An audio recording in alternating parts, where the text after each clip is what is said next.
తిరిగి నిధులు వాపసు అయ్యే పరిస్థితి ఇవాళ తెలంగాణ రాష్ట్రంలో ఉత్పన్నమైంది. ఎందుకంటే పేరు కోసం తాపత్రయపడుతున్నారు.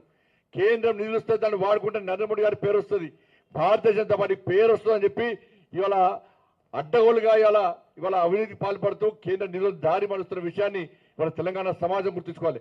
తెలంగాణ రాష్ట్ర అభివృద్ధికి భారతీయ జనతా పార్టీ ప్రభుత్వం, నరేంద్ర మోడీ గారి ప్రభుత్వం కట్టుబడి ఉంది. ఇవాళ దేశంలో అన్ని రాష్ట్రాలు అభివృద్ధి చెందనే ఇవాళ శక్తివంతమైన భారతదేశ నిర్మాణం సాధ్యమవుతుందని చెప్పి వికసిత్ భారత్ లక్ష్యంగా నరేంద్ర మోడీ గారి ప్రభుత్వం అన్ని రాష్ట్రాలకు నిధులు కేటాయిస్తుంటే తెలంగాణ రాష్ట్రంలో నిధులు దారి మలుతున్నాయి. ఇవాళ తెలంగాణ కేంద్రం ఇచ్చిన నిధులు అవినీతి అక్రమాలు పాల్పడుతున్న విషయాన్ని ఇవాళ తెలంగాణ సమాజం గుర్తుంచుకోవాలి. ఇవాళ అనేక నిధులు దారి వాపసు పోతున్నాయి. ఇవాళ మ్యాచింగ్ గ్రాంట్ ఇస్తలేరు, భూసేకరణ చేస్తలేరు, కానీ కేంద్రాన్ని విమర్శించడమే ఇవాళ పనిగా పెట్టుకున్నారు. అస్తమానం ఇవాళ 24 గంటలు కేంద్రాన్ని తిట్టడమే. ఇవాళ రాష్ట్ర ప్రభుత్వం తెలంగాణ రాష్ట్రం అభివృద్ధి చెందాలంటే కేంద్రంతో సమన్వయం పాటించాలి, ఒక మంచి ఆలోచనతో ముందు ప్రయత్నం చేయాలి. కానీ ప్రధానమంత్రిని కలవడానికి పోతారు, ప్రధానమంత్రి తిట్టిపోతారు. ఇక్కడ అవి మీడియాలో పోతే ప్రధానమంత్రికి పోతాయి. కేంద్ర మంత్రులు కలవడానికి పోతారు, కేంద్ర మంత్రులను విమర్శించి ఇష్టానుసారంగా శాపనార్థాలు పెట్టి కేంద్ర మంత్రులను కలుస్తారు. ఏ విధంగా నిధులు వస్తాయి? ఇవాళ సిగ్గుండాలి రాష్ట్ర ప్రభుత్వానికి. ప్రతి సంవత్సరం కూడా పంట కొనుగోలు సందర్భంలో, ముందుగా పంట వేసుకునే సందర్భంలో కేంద్ర ప్రభుత్వం అన్ని రాష్ట్రాలతో ఒక సమీక్ష నిర్వహిస్తుంది. ఒక సమీక్ష నిర్వహించి ఈ సంవత్సరం మీ రాష్ట్రం నుంచి ఎంత ప్రొక్యూర్మెంట్ అవసరం ఉంటుందో కేంద్ర ప్రభుత్వం నివేదికలు ఉంటుంది. ఆ నివేదికల ప్రకారం కేంద్ర ప్రభుత్వం కొనుగోలు ప్రారంభిస్తుంది. కానీ దీన్ని పడుచుకోకుండా రాష్ట్ర ప్రభుత్వం ప్రణాళిక లేకుండా, కొనుగోలు ప్రారంభించకుండా ఇవాళ కేంద్ర ప్రభుత్వం కొంటలేదు, కేంద్ర ప్రభుత్వం కొంటలేదంటే కేంద్ర ప్రభుత్వం కొంటుందా కొంటుంది స్పష్టం చేయండి. కేంద్ర ప్రభుత్వం కొంటలని చెప్పి లేఖ రాయండి. ఇవాళ కేంద్ర ప్రభుత్వం కొనుగోలు కొనకుంటే రాష్ట్ర ప్రభుత్వం రూపాయి బిల్లు లేదు మీ దగ్గర. రోజువారీ కార్యక్రమాలకే ఇవాళ మీకు అద్దెకెత్తలేదు మీ దగ్గర. ఇవాళ డిఎల్ ఇస్తలేరు, పిఆర్సీ అమలు చేస్తలేరు, ఉద్యోగాలు ఇస్తలేరు, నిరుద్యోగులు ఇస్తలేరు, 6 గ్యారెంటీలు అమలు చేస్తలేరు. మీ ప్రభుత్వం నడవడమే కష్టం.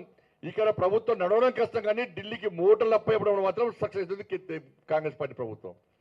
ఇవాళ మహేశ్వరి గారి నేతృత్వంలో, రామచంద్ర గారి నేతృత్వంలో బస్సు యాత్ర చేస్తే తప్ప ఇవాళ ఈ కాంగ్రెస్ పార్టీ ప్రభుత్వం మొద్దు నిధి నుంచి బయట రాని విషయం వాస్తవం. ఇవాళ బస్సు యాత్ర చేసిన తర్వాత రాష్ట్ర ప్రభుత్వంలో ఒక చలనం వచ్చింది, ఒక ఆలోచన వచ్చింది. భారతీయ జనతా పార్టీ రైతుల కోసం కష్టపడి పనిచేస్తున్నది, ఉద్యమం చేస్తుంది భావించిన తర్వాతనే ఇవాళ భారతీయ జనతా పార్టీ మీద విమర్శలు స్టార్ట్ చేసింది కాంగ్రెస్ పార్టీ ప్రభుత్వం.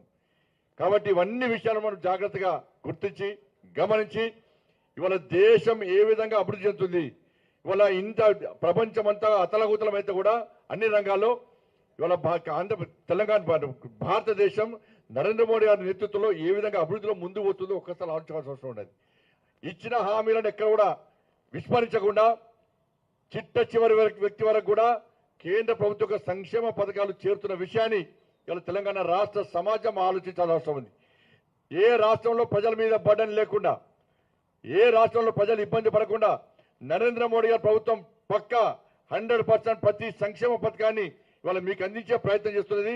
పేదల ప్రతినిధిగా, పేదల ప్రభుత్వంగా ఇవాళ నరేంద్ర మోడీ ప్రభుత్వం ముందుకు సాగుతున్న విషయాన్ని మనం గుర్తుంచుకోవాలి. కాబట్టి అదే దిశలో ఇవాళ తెలంగాణ రాష్ట్రం అభివృద్ధి చెందాలంటే ఏ ప్రభుత్వం రావాలి, ఏ ప్రభుత్వం ఏర్పడాలో ఒక్కసారి గుండె మీద చేసుకుని ఆత్మవిమర్శ చేసుకోవాల్సిన అవసరం తెలంగాణ సమాజానికి ఉందన్న విషయాన్ని ఒక్కసారి గుర్తుంచుకోవాలి. ఇవాళ కేంద్రంలో నరేంద్ర మోడీ గారి ప్రభుత్వం ఇవాళ తెలంగాణ రాష్ట్రంలో ఏర్పడితే తప్ప ఇవాళ 8 లక్షల కోట్ల అప్పులు తీరాయి. తెలంగాణ రాష్ట్రం అభివృద్ధి చెందన్న విషయాన్ని ఒకసారి గుర్తుంచుకోండి. ఇచ్చే ప్రభుత్వానికి అధికారం ఇవ్వండి, తెలంగాణ రాష్ట్రం అభివృద్ధి చెందుతుంది. వాళ్ళ పక్క రాష్ట్రం ఆంధ్రప్రదేశ్ ప్రభుత్వం అభివృద్ధి చెందుతుందంటే వాళ్ళ అక్కడ నరేంద్ర మోడీ ప్రభుత్వం ఏర్పడది. నీతి రహితం నీతివంతంగా పాలన కొనసాగుతున్నది. కేంద్రం ఇచ్చిన నిధులు సద్వినియోగం చేసుకుంటున్నారు, నిధులు దారి మళ్లిస్తలేరు, నిధులు వాపసు పోతలేవు. వాళ్ళ బీజేపీ పాలిత రాష్ట్రాల్లో అభివృద్ధి చెందుతుందంటే నీతి నిజాయితీతో, కమిట్మెంట్ తోని, ఒక నిబద్ధతతోని ఆయా రాష్ట్రాల్లో ప్రభుత్వం అవినీతి రహిత ప్రభుత్వాలుగా వాళ్ళ ముందుకు సాగుతున్నాయి కాబట్టి అభివృద్ధి చెందుతుంది. వాళ్ళ తెలంగాణ రాష్ట్రం పూర్తి అవినీతిమయమైంది. బీఆర్ఎస్ పార్టీ పాలన అవినీతే, కాంగ్రెస్ పార్టీ పాలన అవినీతే. ఇటువంటి పరిస్థితుల్లో ఇచ్చే ప్రభుత్వానికి అధికారం ఇవ్వండి, నిధులు ఇచ్చే ప్రభుత్వానికి అధికారం ఇవ్వండి, నిజాయితీగా పాలించే ప్రభుత్వానికి అధికారం ఇవ్వండి, నిబద్ధతతో పాలించే ప్రభుత్వానికి అధికారం ఇవ్వండి, కమిట్మెంట్తో మీ గురించి ఆలోచించే ప్రభుత్వానికి అధికారం ఇవ్వండి. అటువంటి పార్టీకి అధికారం ఇస్తే తెలంగాణ రాష్ట్రం అభివృద్ధి చెందుతుంది తప్ప ఈ తెలంగాణ రాష్ట్రాన్ని ఎవరు కాపాడేటువంటి స్థితిలో లేరన్న విషయాన్ని తెలంగాణ సమాజం గుర్తించాల్సిందిగా మీ అందరికీ విజ్ఞప్తి చేస్తూ అందరికీ ఇచ్చిన అధికారం ఒక్కసారి ఇవ్వండి బీజేపీకి అవకాశం. ఈ తెలంగాణ రాష్ట్రం ఏ విధంగా అభివృద్ధి చెందుతుందో మేము చూస్తాం. కాంగ్రెస్ పార్టీకి అధికారం ఇచ్చారు, టీడీ గతంలో అనేక పార్టీకి అధికారం ఇచ్చారు, బీఆర్ఎస్ పార్టీకి అధికారం ఇచ్చారు. అప్పులు పెరుగుతున్నాయి తప్ప ప్రజల సంక్షేమం ఏ విధంగా పెరుగుతలేదు, ప్రజల సంక్షేమంగా బతికే పరిస్థితి లేదు, సంక్షేమ ఫలాలు మీకు ఎంతలేవు. అందుకే అందరికి ఇచ్చారు అధికారం, బీజేపీకి ఇవ్వండి ఒక్క అవకాశం. తెలంగాణ రాష్ట్ర అభివృద్ధి ఏందో నరేంద్ర మోడీ గారి నాయకత్వంలో భారతీయ జనతా పార్టీ ప్రభుత్వం మీకు చేసి చూపదని చెప్పి ఈ సందర్భంగా తెలంగాణ రాష్ట్ర సమాజానికి విజ్ఞప్తి చేస్తూ రాష్ట్ర ముఖ్యమంత్రి గారు మళ్ళొక్కసారి విభేదాలు సృష్టించి ఇవాళ లబ్ధి పొందే ప్రయత్నం చేస్తున్నారు. ఎందుకంటే 6 గ్యారెంటీల అమలు విషయంలో ప్రజలు కొనుగోళ్ల విషయంలో ప్రజలు ఇబ్బంది పడుతున్నారు కాబట్టి ఆ దృష్టి మళ్లించడానికి ఇవాళ పక్క రాష్ట్రంతో యుద్ధం చేస్తామని చెప్పి ఇలా ప్రకటిస్తున్నారు. భారతీయ జనతా పార్టీని టార్గెట్ చేసి ఇలా విమర్శించే ప్రయత్నం చేస్తున్నారు. ఇలా కాళేశ్వరం విషయంలో మహారాష్ట్ర ప్రభుత్వం మనకు సహకరించిన విషయాన్ని రాష్ట్ర ముఖ్యమంత్రి గారు మర్చిపోయినట్టున్నారు. కాళేశ్వరం విషయంలో ప్రాణాయిత చెవుల విషయంలో కానీ ఇతర ప్రాజెక్టుల విషయంలో పక్క రాష్ట్రంతో ఇబ్బందులు ఉంటే కలిసి కూర్చొని మాట్లాడుకునేటువంటి ప్రయత్నం చేయాలి. ఈ రాష్ట్ర ముఖ్యమంత్రి అపాయింట్మెంట్ అడితే రాష్ట్ర ముఖ్యమంత్రి ఇయ్యాడట, కిషన్ రెడ్డి గారు అపాయింట్మెంట్ ఇప్పారట. చెప్పు నాకు చేత కాదు అపాయింట్మెంట్స్ కూడా చేతనైతలని చెప్పి చెప్తే మేమే ముందుకు వస్తాం, కిషన్ గారు ముందుకు వస్తారు. పక్క రాష్ట్రాలతో మంచి సంబంధాలు ఏర్పరచుకొని రాష్ట్ర అభివృద్ధి లక్ష్యంగా ముందుకు పోవాలి తప్ప పక్క రాష్ట్రాలతో గిల్లి గజ్జాలు పెట్టుకొని దాని ద్వారా మళ్ళీ తెలంగాణ వాదాన్ని మళ్ళీ ఒకసారి తీసుకొచ్చి దాని ద్వారా రాజకీయ లబ్ధి పొందాలని చూస్తే ఇది మంచి పద్ధతి కాదు. మహారాష్ట్ర ప్రభుత్వం పక్క సహకరిస్తుంది.